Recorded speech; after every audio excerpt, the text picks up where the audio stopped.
태풍 매미가 서울을 덮친 밤 도시는 거대한 암흑에 잠겼다. 전력망이 붕괴되고 세상의 모든 빛이 사라진 듯 했다. 대한민국 최고의 VIP들만 이용하는 대한대학병원 특실. 이곳의 공기는 바깥의 폭풍우보다 더 무겁고 차가웠다. 재계의 얼음 여왕이라 불리는 윤서현 회장은 통유리창 너머로 번개가 핥히는 도시를 보지 않았다. 그녀의 모든 시선은 침대 위에 누워있는 외동딸 하늘이에게 고정되어 있었다. 희귀병으로 인해 생명유지장치에 의존하고 있는 아이. 하지만 지금 그 생명유지장치의 비상 배터리 잔량 표시등이 아이의 생명처럼 붉게 깜빡이고 있었다. 대체 언제 복구되는 겁니까? 윤서현의 날카로운 목소리에 병원의 수석 엔지니어 팀장이 고개를 숙였다. 죄송합니다, 회장님. 비상 발정의 핵심 부품인 특수 제작 릴레이가 완전히 타버렸습니다. 재고 부품이 없어 지금으로서는. 그의 말은 사실상의 사망 선고였다. 윤서현은 실패를 용납하는 사람이 아니었다. 그녀는 비서에게 이 폭풍우 속에서 당장 올 수 있는 24시간 수리점을 모두 찾아보라고 명령했다. 대부분은 전화를 받지 않거나 이런 날씨에는 출동이 불가능하다고 거절했다. 마침내 도시 외곽의 허름한 수리점 한 곳에서 전화를 받았다. 그 시각 작고 기름때 낀 수리점. 강민혁은 빗소리를 들으며 세상에 대한 모든 것을 포기한 사람처럼 앉아 있었다. 한때는 누구보다 뛰어난 엔지니어였지만 동료의 배신과 집안의 몰락으로 그는 이제 이곳에서 근근히 살아가고 있었다. 그때 전화가 울렸다. 그는 처음에는 거절하려 했다. 하지만 수화기 너머로 들려오는 병원과 응급 상황이라는 절박한 목소리는 그의 마음속 깊은 곳에 잠들어 있던 기술자로서의 마지막 책임감을 건드렸다. 그는 마지못해 낡은 공구 가방을 챙겨 들었다. 병원에 도착했을 때 민혁은 흠뻑 젖은 작업복 차림으로 이 화려한 공간과 전혀 어울리지 않는 이방인이었다. 병원의 엔지니어 팀장은 뒷골목 수리점에서 온 그의 초라한 행색을 보고 노골적으로 비웃었다. 우리가 못하는 걸 저런 동네 수리공이 뭘 할 수 있겠어. 그들은 그를 어둡고 시끄러운 지하 발전기실로 데려갔다. 공기는 디젤과 오존 냄새로 가득했다. 민혁은 엔지니어들의 비웃음이나 그들이 내미는 복잡한 설계도를 무시했다. 그는 눈을 감고 기계에 손을 얹어 그 진동을 느끼며 소리를 듣기 시작했다. 그는 즉시 문제의 원인을 파악했다. 릴레이가 타버린 것이 맞았지만 무언가 이상했다. 단순한 과부하가 아니었다. 의도적인 외부 전력 서지로 인한 손상처럼 느껴졌다. 교체 부품은 없었다. 그는 즉석에서 해결책을 만들어야만 했다. 그는 근처의 낡은 공조기에서 쓸만한 부품들을 뜯어냈다. 그리고는 놀라운 속도와 정확성으로 타버린 릴레이를 우회하는 새로운 회로를 수동으로 구성하기 시작했다. 그것은 거칠고 정석이 아니었지만 기계의 본질을 꿰뚫는 천재적인 해결 방식이었다. 마침내 그가 마지막 스위치를 올렸다. 됐습니다. 발정이는 몇 번 컥컥거리더니 이내 거대한 포효와 함께 되살아났다. 병원 전체의 불이 다시 켜졌다. 같은 시각 특실. 전원이 꺼지기 직전이었던 생명유지 장치가 입이 하는 소리와 함께 다시 정상적으로 작동하기 시작했다. 화면에 떠오른 녹색 불빛. 하늘이는 안전했다. 윤서현의 얼음 같던 얼굴에 아주 오랜만에 안도의 균열이 생겼다. 지하 발정이실. 자신이 방금 누구의 목숨을 구했는지 전혀 알지 못하는 민혁은 그저 묵묵히 자신의 공구를 챙기고 있었다. 병원의 엔지니어들은 불신과 수치심이 뒤섞인 표정으로 그를 멍하니 바라볼 뿐이었다. 그의 머릿속에는 오직 일당을 받고 빨리 이곳을 떠나고 싶다는 생각뿐이었다. 그의 기적 같은 손길이 자신의 인생을 송두리째 바꿔놓을 거대한 사건의 시작점이 되었다는 사실을 그는 전혀 알지 못하고 있었다. 폭풍우가 지나간 다음 날 아침 강민혁은 자신의 허름한 수리점에서 어젯밤의 일을 그저 또 하나의 이상한 출장 수리쯤으로 여기고 있었다. 그때 윤서현 회장의 비서로부터 전화가 걸려왔다. 그는 수리비를 받기 위해 어젯밤과는 비교도 안 될 만큼 밝고 화려한 병원 최상층의 회장실로 호출되었다. 회장실은 그녀의 별명처럼 차갑고 거대하며 위압적이었다. 어젯밤의 절박함은 온데간데 없이 얼음 여왕의 가면을 쓴 윤서현 회장이 그를 맞았다. 그녀는 딸의 목숨을 구해준 것에 대해 공식적으로 감사를 표했다. 그리고는 그의 앞에 백지 수표를 내밀었다. 원하는 금액을 적으시오. 당신이 내 딸의 목숨을 구했소. 그것은 그의 인생을 통째로 바꾸고도 남을 만큼의 제안이었다. 하지만 강민혁은 세상에 대한 냉소와 자신만의 자존심으로 가득 찬 남자였다.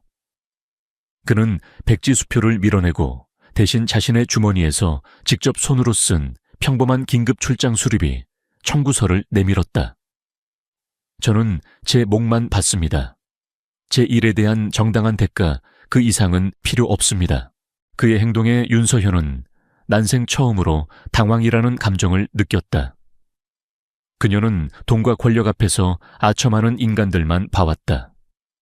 이 남자는 달랐다. 그녀는 그에게서 뛰어난 기술자뿐만이 아니라 원칙을 가진 한 남자를 보았다. 그녀는 순간적인 결단을 내렸다. 그녀는 병원의 기술부에 무언가 문제가 있다는 것을 직감하고 있었다.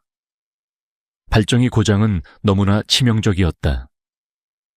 그녀에게는 화려한 학위가 아니라 진짜 실력과 신뢰할 수 있는 사람이 필요했다. 당신 같은 사람이 필요하오. 이 병원의 모든 기술부를 당신에게 맡기겠소. 기술부에 새로운 부장 자리를 제안하는 거요. 민혁은 충격을 받았다.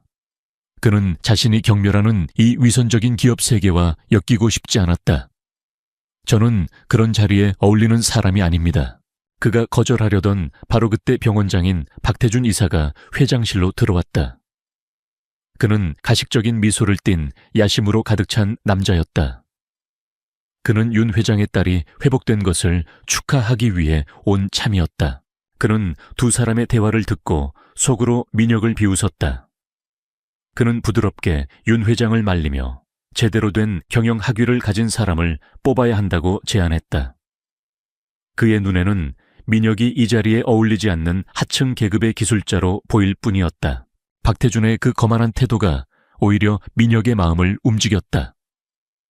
그는 자신이 증오하는 종류의 오만함을 보았고 이 번지르르한 경영자의 코를 납작하게 해주고 싶다는 충동을 느꼈다. 또한 윤 회장이 무언가 조사해달라는 듯한 눈빛을 보내는 것을 느꼈다. 그는 마지못해 그 제안을 수락했다. 박태준은 분노했지만 미소 뒤에 그것을 감추었다.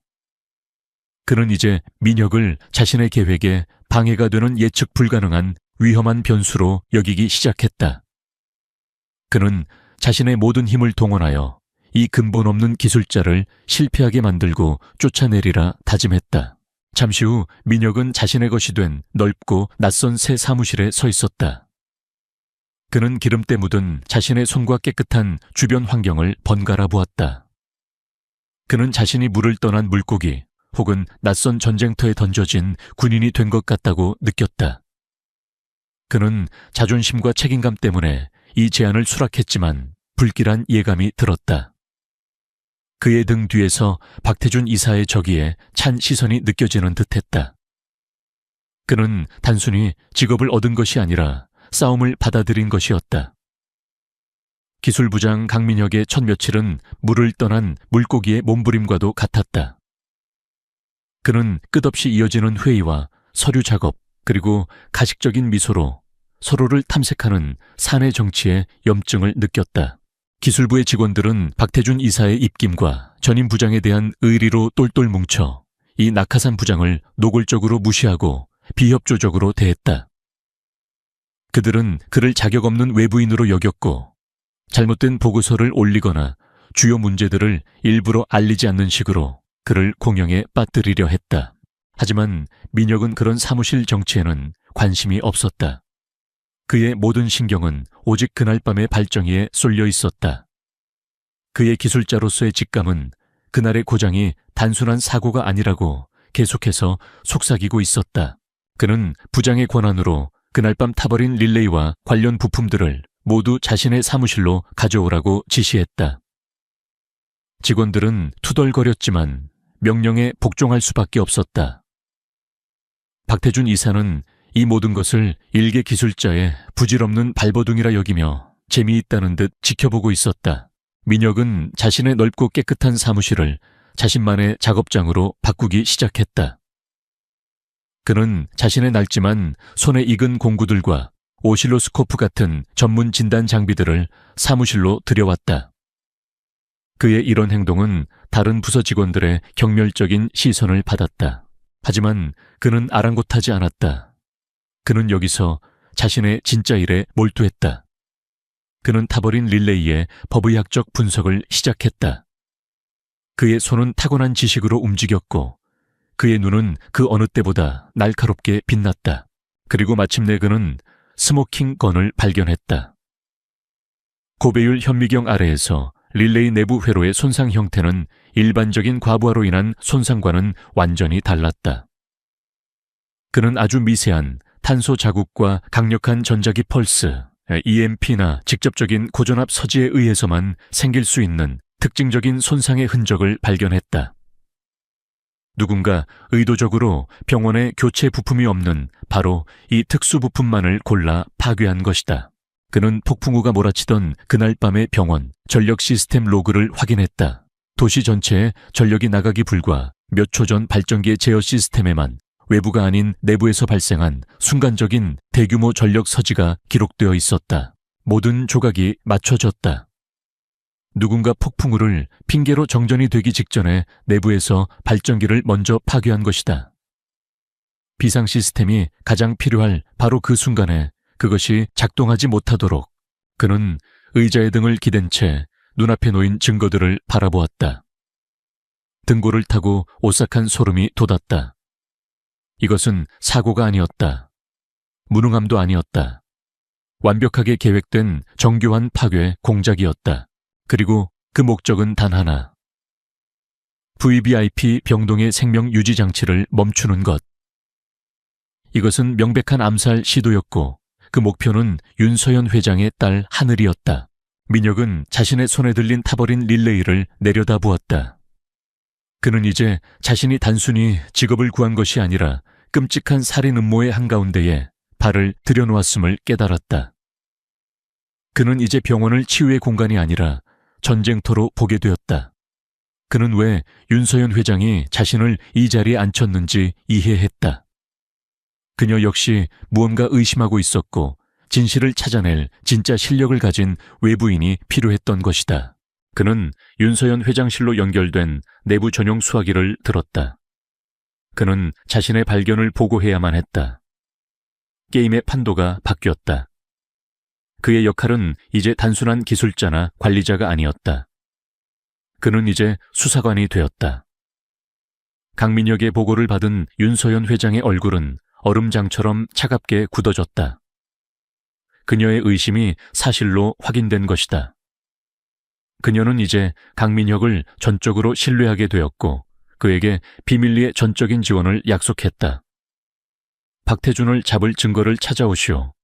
필요한 건 뭐든 지원하겠소. 이건 이제 내 딸의 문제가 아니라 이 병원 전체의 문제입니다.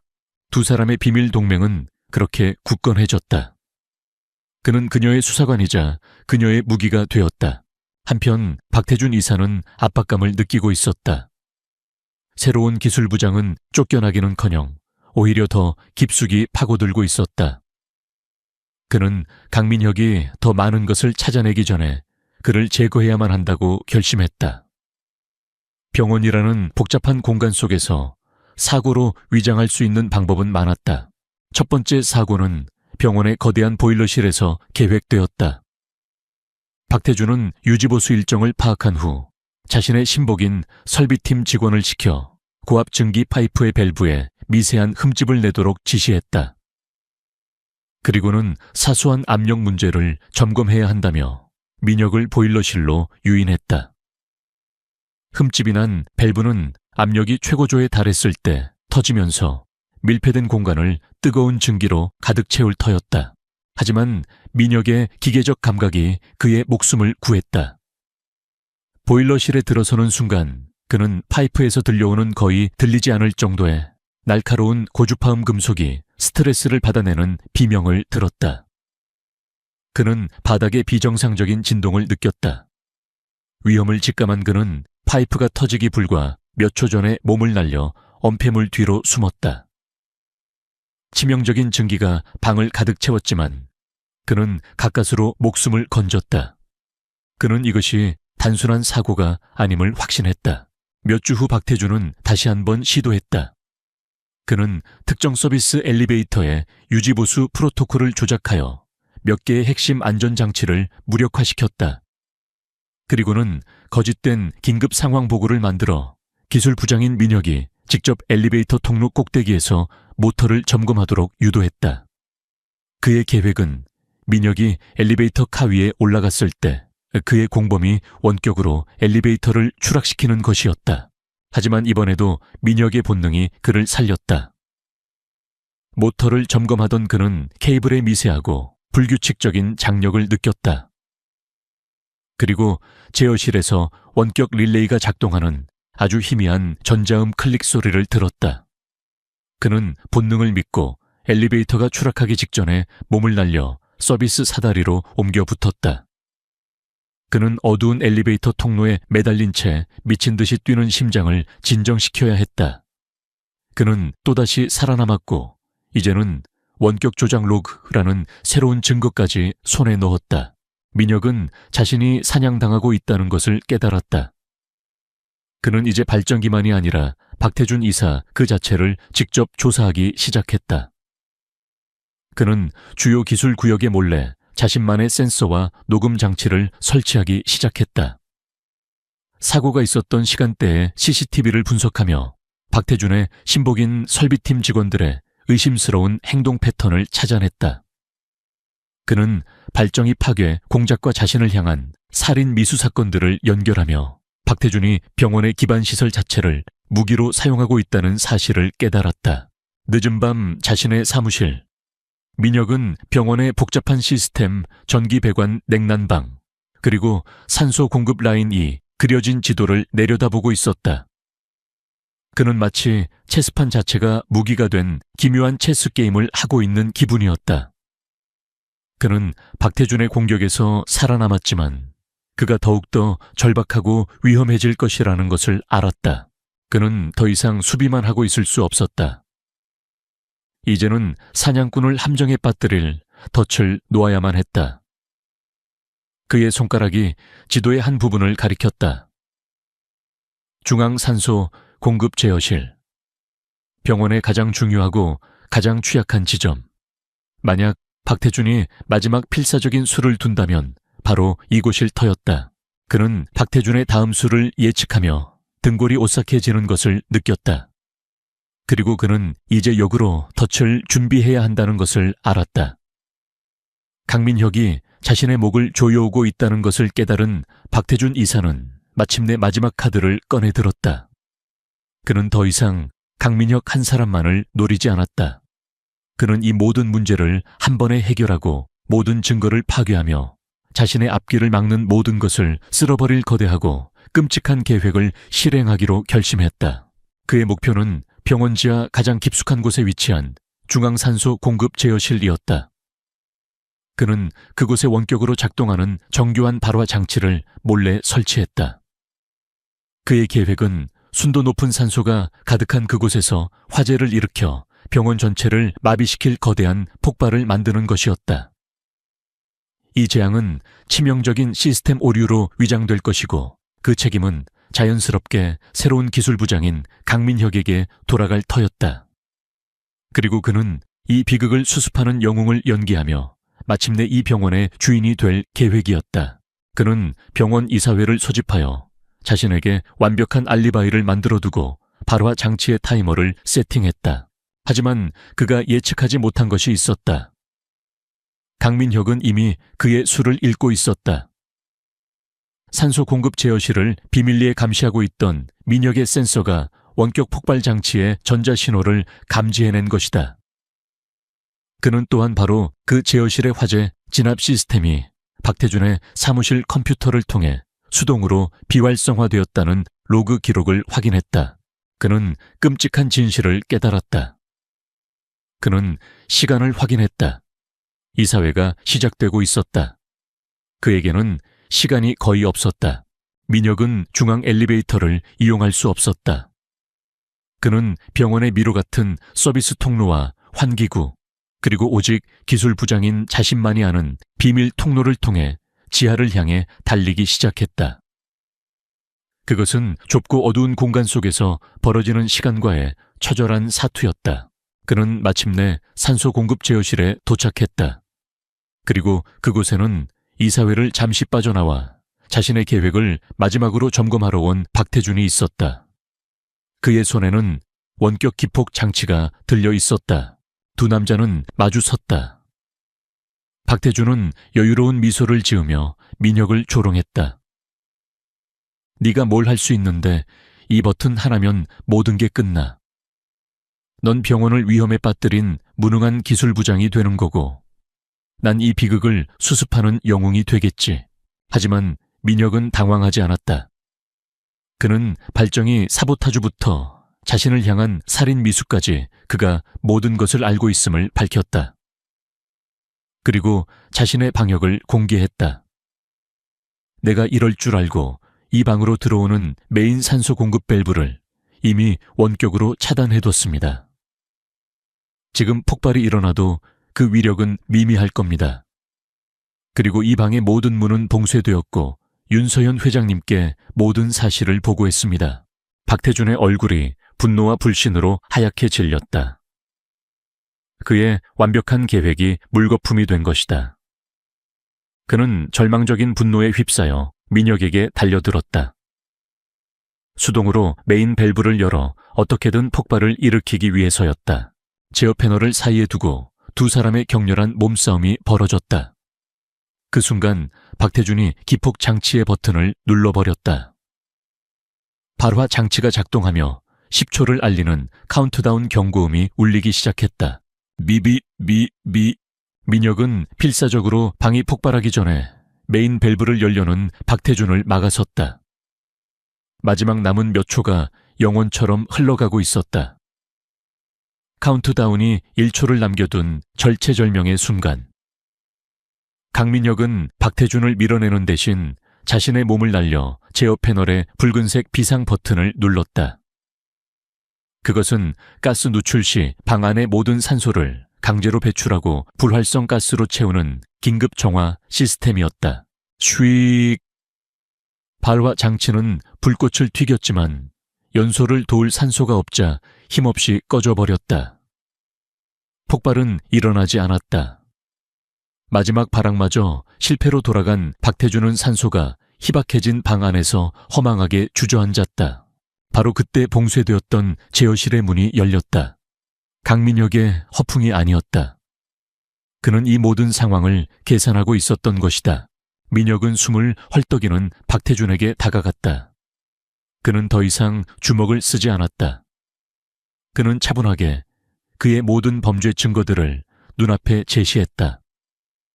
이게 당신의 첫 번째 실수였소, 박 이사. 그는 주머니에서 타버린 발정이 릴레이를 꺼내 보였다. 그리고 이건 두 번째 실수지. 그는 엘리베이터 안전장치가 원격으로 해제되었던 로그 기록을 가리켰다. 그리고 방금 전에 이건 당신의 마지막 실수였고, 그는 작동이 멈춘 발화 장치를 가리켰다. 그는 자신이 설치한 몰래 카메라를 통해 이 모든 대치 상황 역시 녹화되고 있었음을 밝혔다. 박태준을 향한 증거는 완벽하고 부인할 수 없었다. 바로 그 순간 윤서현 회장이 경호팀과 함께 제어실로 들어섰다. 민혁의 경고는 그녀에게 정확히 전달되었던 것이다. 그녀는 박태준을 분노가 아닌 차갑고 완전한 경멸의 눈빛으로 내려다보았다. 그녀가 믿었던 그녀의 딸을 걱정하는 척했던 남자는 괴물이었다. 박태준 이사, 당신을 살인 미수 및 특수 재물 송고의 혐의로 경찰에 인계하겠소. 그녀의 목소리는 얼음과도 같았다. 완전히 패배한 박태주는 더 이상 저항하지 않았다. 그는 병원 지하에 창문도 없는 작은 제어실에서 자신의 기나긴 야망의 종말을 맞이했다. 병원장이 자신의 병원을 폭파시키려 했다는 뉴스는 회사와 언론에 거대한 충격파를 던졌다. 박태준이 끌려나간 후 제어실에는 고요함이 찾아왔다. 윤서현과 강민혁 단둘만이 남아있었다. 그녀는 자신이 절박함 속에서 고용했던 이 초라한 기술자를 바라보았다. 그는 이제 자신의 딸과 병원 전체를 2번이나 구해낸 영웅이었다. 그녀의 심장을 둘러싸고 있던 얼음의 벽이 마침내 완전히 녹아내렸다. 고맙소, 강민혁 부장. 당신이 나와 내 딸, 그리고 이 병원 전체를 구했소. 그녀의 진심 어린 감사에 그는 그저 말없이 고개를 끄덕였다. 그는 먼지를 뒤집었었지만 그 어느 때보다 당당하게 서 있었다. 기술자로서의 그의 책임감은 완수되었다. 두 사람은 어둡고 혼란스러웠던 지하를 떠나 병원의 밝은 위층을 향해 함께 걸어 나왔다. 즉각적인 위협은 사라졌고 정의는 실현되었다. 이제 그들이 얻어낸 새로운 시작이 그들을 기다리고 있었다. 몇 달의 시간이 흘렀다. 그동안 병원은 그리고 그 안의 사람들은 많이 변해 있었다. 강민혁은 병원의 모든 기술 시스템을 완전히 새롭게 설계하고 재구축했다. 그의 지휘 아래 병원의 정의공조산소 공급 보안 시스템은 대한민국에서 가장 안전하고 효율적인 시스템으로 거듭났다. 그는 더 이상 외부인이 아니었다. 그는 자신의 능력을 전적으로 인정받고 모든 직원들의 존경을 받는 명실상부한 기술 운영 본부장이 되어 있었다. 그는 마침내 자신의 재능이 온전히 가치를 발휘할 수 있는 자리를 찾은 것이다. 윤서현 회장 역시 더 이상 얼음 여왕이라 불리지 않았다. 딸을 잃을 뻔했던 그 끔찍한 경험은 그녀를 완전히 다른 사람으로 만들었다. 그녀는 이익만을 쫓던 냉정한 경영자에서 환자의 생명을 최우선으로 생각하는 따뜻하고 자비로운 리더가 되었다. 그녀의 딸 하늘이는 완전히 건강을 되찾아 병원 전체의 귀여움을 받는 밝고 명랑한 아이로 자라나고 있었다. 두 사람의 관계는 존경과 신뢰로 이루어진 깊고 조용한 유대감으로 자리 잡았다. 그들은 병원을 운영하는 완벽한 파트너가 되었다. 이야기의 마지막 장면은 모든 것이 시작되었던 바로 그 장소 병원 지하의 발전기실에서 펼쳐졌다. 그곳은 더 이상 어둡고 칙칙하지 않았다. 민혁이 새로 설계한 발전기실은 밝고 깨끗하며 완벽하게 정돈된 새로운 시대의 심장부였다. 민혁은 자신이 설계한 새로운 시스템을 마지막으로 점검하고 있었다. 그는 자신의 분야에서 만족감을 느끼는 장인의 모습이었다. 그때 문이 열리고 윤서현 회장이 들어왔다. 그녀는 공식적인 시찰을 위해 온 것이 아니었다. 그녀의 손에는 딸 하늘이의 작은 손이 잡혀 있었다. 건강하고 밝은 눈의 하늘이는 민혁을 보자마자 달려와 자신이 그린 그림을 선물했다. 그 그림에는 커다란 기계를 고치고 있는 슈퍼맨의 모습이 그려져 있었다. 슈퍼맨 아저씨, 아이의 그 한마디에 민혁의 거칠었던 인생이 모두 보상받는 듯했다. 윤서현은 그 모습을 따뜻하고 진심 어린 미소로 바라보고 있었다. 그녀는 다시 한번 그에게 감사 인사를 전했다. 그날 밤 당신은 우리 하늘이만 구한 게 아니었어요. 어둠 속에 갇혀있던 저도 구해주신 겁니다. 그 순간 그녀는 더 이상 그의 상사가 아니었고 그는 그녀의 직원이 아니었다. 그들은 인생을 바꾼 하나의 사건으로 연결된 두 명의 인간이었다. 병원의 새로운 심장부인 발전기실 안에서 자비로운 리더와 천재적인 엔지니어, 그리고 그들을 연결하는 건강한 아이 세 사람이 함께 서 있었다. 발정이는 완벽하고 안정적인 리듬으로 조용히 허밍하고 있었다. 그것은 그들이 함께 만들어낸 새로운 미래의 단단한 토대를 상징하는 소리였다.